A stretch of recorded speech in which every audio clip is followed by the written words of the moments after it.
So the market is down massively these past few months. Let's have a conversation and talk about it. For years, you've seen doomsday thumbnails depicting a market crash here on YouTube and everywhere else in different articles, seen all these doomsday thumbnails when the market did nothing but go up for these last couple of years. Got really annoying for me to see it. Every single video is just a doomsday this, doomsday that, and I just kind of would brush it off. It really turned into the boy who cried wolf for me. It would just happen so much, I would just disregard it. And now seeing the market crashing, you realize that those doomsday thumbnails are no longer clickbait. But let's wait a second and let's be honest here. The market didn't crash because of the doomsday thumbnails. The market is crashing because that is what it just does. And the market crashing right now is what it has done and what it will continue to do going forward. The market is crashing, there's going to be winners and there's going to be losers. What determines whether you win or lose during a market crash entirely depends on you. I'm excited to share that this video is presented by Snowball Analytics. Snowball Analytics is a tool that I use to analyze my dividend portfolio. You can check them out with the link in the description below and use promo code DGI to get the very best pricing. Whenever I need a chill pill when I'm looking at my portfolio go down, when the market's red, I like to look at historical charts. When you look at the last 90 years of the S&P 500, what you'll notice is that there's a lot of green, but there's also a lot of red. It's important to understand your history. Now, the market doesn't repeat itself, but it does rhyme. The last 2 years, the market was up almost 50%. I would say that it's probably healthy and normal to see a little bit of a pullback. Now, pullbacks are never fun, but it's important to stay grounded, understand that this is a normal part of investing into the market. Whether you're investing in anything, the real estate, the stock market, commodities, prices fluctuate, they go up and down. Everything doesn't just go up in a vertical line. It's important that you understand and realize that this is normal. I shared this meme here on YouTube that the moment you realize that the doomsday thumbnails are no longer clickbait, and you know, this picture, I made this meme a couple of years ago, and it is still so true today that the market, you know, there can be an overreaction to the upside and overreaction to the downside. The important thing is you understand what you're doing and how it impacts you. And I shared this meme here on my channel today, here on Friday, April the 4th, you know, when the market's down, almost 10% or so this week. I can't remember the exact number, but there was a comment on this post today that I thought was really interesting and I wanted to share it with all of you. And the comment was, if you had 100,000 ready to go, would you put it into SHD on a day like today where SHD was down like 5% and yielding around a 4% starting dividend yield? And the response that I wrote to this person was, well, it depends on the situation. Not everyone's in the same situation. If you're going to starve or lose your house or be unable to pay rent or meet your daily needs, I would hold off like any other day of the week. That doesn't change whether the market's down 5%, 20%. If you can't meet your daily needs, you shouldn't be investing in the market anyways. You should be first focusing on, you know, getting your emergency fund set up, making sure that you have enough cash flow to cover your expenses. I also wrote in response to this comment that, or if you're investing on leverage. If you're investing on leverage, you can't meet your daily needs, I would say no, you should not be investing into SHD right now. But if you have a good emergency fund, a stable job, a long-term mindset, and you can stomach the volatility, I would say unequivocally, yes, it would be a good time to buy into the stock market. But it really just depends on your situation and your goals. This is the difficult thing about investing. Everybody loses their minds when the market goes down. Everybody's greedy and excited when the market goes up. But you realize that what you were buying yesterday, when the prices go down, you're getting a better price. Nothing necessarily has changed. Now, there's a big asterisk there, question mark on if things have changed. Are the companies held in this index going to be impacted on what's going on in the economy today? The answer is probably yes. They probably are going to be impacted. The thing is what are you investing for? And it's important you understand what situation you're in. But most importantly, I think here is the leverage. I think the leverage is the scariest thing. If you're investing on leverage, I would probably dial that back entirely. I would not be investing on leverage right now. I would make sure that, if you rely on your day job to fund for your expenses, you probably should make sure that your house is in order before you go and throw all your money into the stock market, even when it's going down. And I want to show you very briefly that I am not immune to this as well. In my portfolio here in Snowball Analytics, this is, an updated version of my portfolio. If you've been following my channel, I've been rebalancing into these 4 ETFs, SHD, DGRO, JEPI, JEPQ. I've been doing that for the last couple of months, almost done. I'm doing a little bit of tax loss harvesting, pushing out capital gains to next year. Ironically, I may not have to wait to next year to take the, to sell, because I won't have any capital gains, so I could sell them this year. So there's a few moving parts in my portfolio, but my portfolio is down. Like today, it's down $78,000. I could put a down payment on a house with $78,000. Without a doubt, I could buy a house with that, assuming that I had a steady income, I would qualify for a loan. Can't buy a house for $78,000 here in the United States, any house that, you'd want to have a family in. But, in today's, in this economy, but what I'm showing here is, yes, SHD, JEPQ, DGRO, JEPI, they're not immune to this. Their ETFs, they're going down, just like you're seeing other dividend stocks. Nike, is having a pretty bad time right now. Just, I was looking at it earlier. Stocks are getting hit more so than others because they're impacted differently by what's going on in the economy today. So yes, my portfolio is down 78 grand today. Over the last 2 days, my portfolio flipped from the green to the red. And a lot of this has to do with the rebalancing. I've rebalanced at a higher price. But when I look at my dividends and my income, I've gone quite aggressive in JEPQ. I've caught a few falling knives over these last couple of months. I see JEPQ at 55. I'm like, oh yes, I got to buy more because, before I was buying it at 58 and now it's 51. I bought more and now it's sub 50. And I'm just like, wait a second. I bought the dip, then it dipped, and then it dipped, and then it dipped.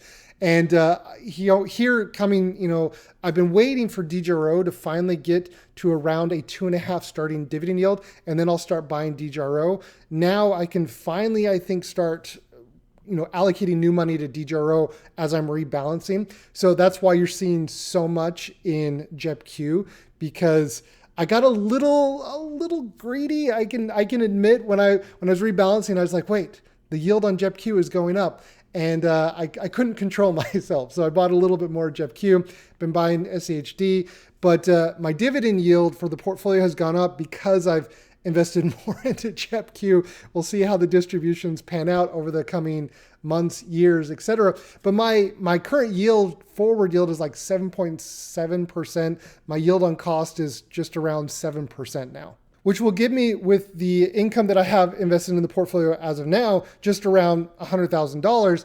Now, I'm questioning if that's actually going to be the case, because I think with JEPI and JEPQ, it's going to fluctuate a little bit more, but we'll see. But what I really want to show you is, how this portfolio has performed over, since this year. So what I want to do is I want to copy this existing portfolio, and I want to show you here in Snowball Analytics how I do that. And let me show you exactly what I'm going to do here. So we're going to take a look at, since January of this year, it doesn't take my portfolio value, but I'm just going to use a hypothetical 100,000. If I compare my portfolio's performance with the dividend reinvested compared to the S&P 500, my portfolio, what I just showed you, my actual portfolio, is outperforming the S&P 500 by almost 4%. So this has a lower volatility, with the dividend reinvested, right? So the distributions with JEPI and JEPQ have a big impact on that performance. And so when I see this, this is not uncommon for my type of investing. If you're a dividend investor, you're generally going to lag the S&P 500 in bull markets, and you're going to outperform in down markets. That's just generally how it works. The ceiling is a little bit lower with dividend investing, and the floor is a little bit higher with dividend investing. That's just kind of what you'll notice over the years as you're investing. But what I want to show you is, what I'd like to talk about is the simple path to wealth with dividend investing, which was inspired by J.L. Collins. J.L. Collins pioneered the FIRE movement with investing in the total US stock market, VTSAX or VTI, the ETF version, and living off of your shares versus what I talk about with dividend investing, where you're not selling your shares, you're living off the income. But my approach was inspired by Jill Collins. And what I want to show you, what I've been talking about on my channel for years, is everyone who is just starting out should consider investing as part of your core portfolio, 50% into SHD, 50% into DJRO. Now, as you get closer to retirement, you're going to treat it like a target date fund and adjust the allocation. Maybe you invest into bonds, maybe you invest into a covered call ETF, how you can adjust the yields that meet your goals. But just in general, I recommend most people, especially when they're first starting out, keep it simple and consider a 50-50 allocation to SHD and DJRO. And when I look at this allocation, those of you who are following this approach that I've been talking about for years, you're actually well outperforming the S&P 500. You're up on the S&P 500 by over 6.5%. Now, you're down on the year, but you're still outperforming the overall market. And we're going to use the S&P 500 as the benchmark. So you're still outperforming the market. And in good years, you may underperform. In bad years, you very likely will outperform. And we're seeing the start to this year that we're in a drawdown. And I'm just showing this to help you understand that, if you're a dividend investor, yes, the share price is important, but you want to have the big picture in mind and you want to focus on what your income is producing as a dividend investor. So once again, all of this volatility, everything that is going on in the market, this is not new. I would say this is normal. It's happened before, it'll happen again. A lot of people love to quote Warren Buffett when everything is going well.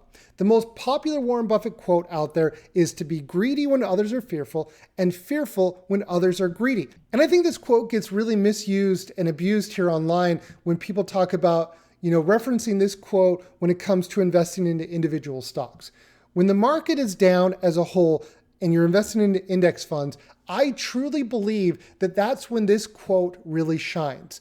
If you're in the position, if you have an emergency fund, you have a stable job, you can take care of all your daily needs and necessities, and you're able to invest more, this quote applies to you.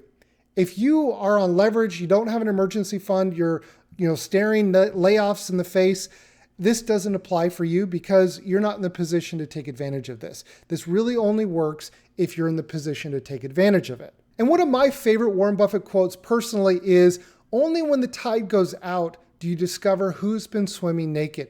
And this quote has to do with leverage. If you're over leveraged, if you're investing on leverage, you're borrowing money to invest, this is scary. When the market's going down and you're over leveraged, things get real very quickly. You can make a lot of money and you can lose a lot of money. Right now, if you're over leveraged, you should not be investing, in my humble opinion. The market could go up tomorrow and I could look like a fool. I don't know what the market's going to do. As humble advice from somebody who's made mistakes with leverage in the past, I can just tell you it makes life a heck of a lot easier and more peaceful when you're not over leveraged, when the market is going down, because it's that whole F around, find out scenario. You don't want to F around and find out with leverage when the market is going down. So with all of this doom and gloom, is there anything good that can come out of a market correction? It is my firm belief that only during market corrections do you truly discover what type of investor you truly are. So if you're young and this is the first time you're experiencing a market crash, all I can say is welcome to the party, welcome to market volatility, and enjoy the ride. When you come out of this on the other side, and I promise you, you will come out on the other side, bruised up or not, you will come out. You can only lose in the long term if you don't learn from this experience. So take the time and look within yourself and ask the question, how am I feeling right now? When you look at your portfolio, you're down 78 grand, your portfolio's down, you're getting margin called. Ask the question, how am I feeling? And ask this question sincerely, and then listen. Listen to your emotions, listen to how you're feeling, and then what you do is you course correct and you prepare for the next crash, because I promise you there will be another crash in the future. So if there's any silver lining with this, if you're going to experience this, and we all are experiencing this together, the market's going down, if you don't learn from this, that's when you lose. So really my advice to all of you new dividend investors out there who are new to this, learn from this experience and understand what type of investor you are and make changes in the future so you don't have to feel the same way if you're hurting right now, if you're feeling down and things are not going good. Learn from your mistake and do things differently next time. So when I look at my own personal situation, this is not financial advice to anyone. So please don't say that guy, Jake on the internet said to do this. I'm just sharing with you what I'm going to be doing or what I plan on doing. So if the market keeps going down and I keep seeing my portfolio more in the red, this is what I realistically plan on doing. What I'm going to do is I'm going to focus on what I can control. And I'm going to focus on my emotions. But what I'm going to do, because I'm nearly fully invested, I don't have new money coming in that I can work with. What I'm going to do is I'm going to look towards ways that I can focus on tax loss harvesting. If the portfolio is down, I can take advantage of tax loss harvesting. There's a lot of different ways that you can do this. There's a lot of ETFs that are similar to JEPQ as an example. I have an average cost in JEPQ of like $52, $53, something like that. And if it goes down to like $45, there's other funds out there that track nearly the exact same index, slightly different, that I can sell out of JEPQ. I could then potentially go and buy one of those, hold it for 31 days, and then buy JEPQ again. Therefore, realizing the capital loss, and what that means, what that does is it impacts a reality that I don't have to pay as much in taxes because I've realized the loss in this calendar year. So that is truly what I am considering doing. I've not done that yet, but there are a few cover call ETFs that are very similar to JEPQ. SEHD, there's a few similar ones, not exactly similar. I'm kind of considering it with SEHD. I'm not there yet, but with JEPQ, most definitely. If JEPQ gets down into the low 40s, I very, very likely will be tax loss harvesting. And it's very, very important that you understand what that is, how that works, because you don't want to get burned. It's important that you understand the wash rules. You have to, not buy back in for at least 30 days. Otherwise, it's all for nothing. So make sure that you understand what you're doing there. But that realistically, guys, that's all I can really control. And so I'm going to look and see if I can do some tax loss harvesting so that I can at least impact the amount of taxes that I'm going to be paying here this year. Now, I know this is a very emotional time, and if you're a new dividend investor, you're learning about yourself, you're learning about your risk tolerance, something that I would recommend you do. I shared a video about a year ago or so on why I chose dividend investing versus the 4% rule. And if you're struggling right now and you're trying to understand, how to figure this whole thing out, dividend investing versus capital gains investing just into growth, I'd highly recommend, if you haven't already watched this, or if you've already seen this video, it may be one to rewatch. It's a video on why I chose dividend investing versus the 4% rule to retire early. And I talk about the pros and cons of both approaches and why I personally chose dividend investing. And one of the big reasons why I chose dividend investing is because of times like this. I learned for myself years ago that I do not like market volatility, and I don't like seeing my portfolio go down, 20% in a day. And so I did something about it. And I shared some of my thoughts around that and others in this video, and I think it can be very helpful in times like this. So I hope that this video helps you, and just understand that the market may go down again next week, the week after, and a year from now. Just understand that this is normal and this is part of investing into the stock market. But yeah, I'd love to hear your thoughts. If you haven't already, go check out Snowball Analytics, and thank you so much for watching, and I'll see everybody in next week's video.